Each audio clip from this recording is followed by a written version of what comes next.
Alors, Léa, Oui. Léa, forcément, ce soir, vous adressez votre lettre à... À Johnny. À Johnny. Eh oui. Cher Johnny, je t'écris cette lettre car ça va faire 3 ans seulement, 3 ans déjà que tu nous as quittés. Tu n'aurais donc pas pu profiter comme nous de cette merveilleuse année 2020 et laisse-moi te dire que celle-là... Elle est terrible. C'est cata sur cata. Et alors en cette période de deuxième vague qui rappelle tout sauf le surf et les vacances, on pense à toi qui dirait... Noir, c'est noir. Il n'y a plus d'espoir. Mais on s'accroche, on s'accroche. Enfin, toi qui chantais, cher Johnny. J'en parlerai au diable. Voilà, justement, si tu pouvais lui glisser un mot pour lui dire que là, bah, c'est bon, il a bien bossé et il peut prendre une année sabbatique avec eux, ce serait cool. Car tu n'as pas vu, cher rocker, les Français confinés, puis reconfinés, et tous ces couples enfermés chez eux qui se disent « Retiens l'ennui pour nous deux jusqu'à la fin du monde ». J'ai jamais dit que je chantais juste. Bon, pour te résumer, cher Johnny, avec le premier confinement, on a vécu 2 mois de vide intersidéral et on s'est tous dit, en sortant de chez nous... Pour moi, la vie va commencer. Mais que nenni, ou que nenni. Voilà, on est reconfinés et ça fait une semaine que tu dirais toi-même... J'ai oublié de vivre. Bref, on a un peu perdu l'envie d'avoir envie parce que le pénitencier, cher Johnny, on l'a maintenant à domicile. Notre dernière solution, c'est d'être comme Diego, essayer de rester libre dans nos têtes.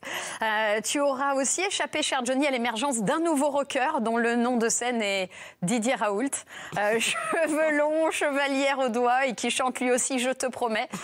Je te promets de la chloroquine, je te promets que ça va passer, je te promets qu'il n'y aura pas de seconde vague. Bref, il a eu beau nous chanter la musique qu'on aime, au final, on a bien l'impression que... Ça ne finira jamais.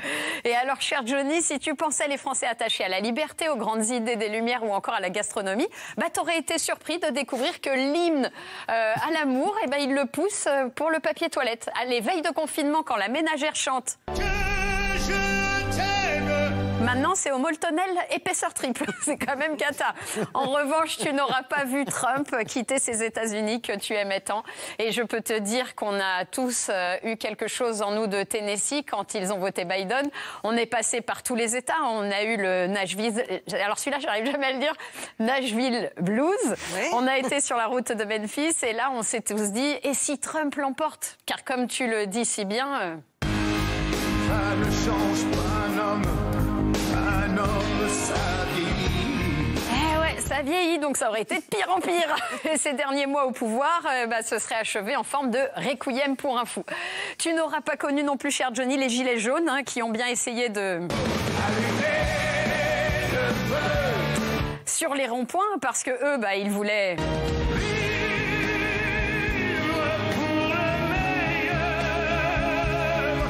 Bref, aujourd'hui plus que jamais, cher Johnny, on aurait eu besoin de ta force, de ta présence et de l'amour qu'on avait à te donner, et celui que tu savais nous offrir à nous humains, à nous Français, parce que ton pays, c'était l'amour. Ça fait déjà 3 ans, enfin ça fait seulement 3 ans que tu nous as quittés, mais tu n'es pas et tu ne seras jamais un chanteur abandonné. Tu restes à présent pour nous, car il nous reste pour toujours ton... Souvenir, souvenir. Voilà, merci Johnny. Bah, merci à vous, Léa.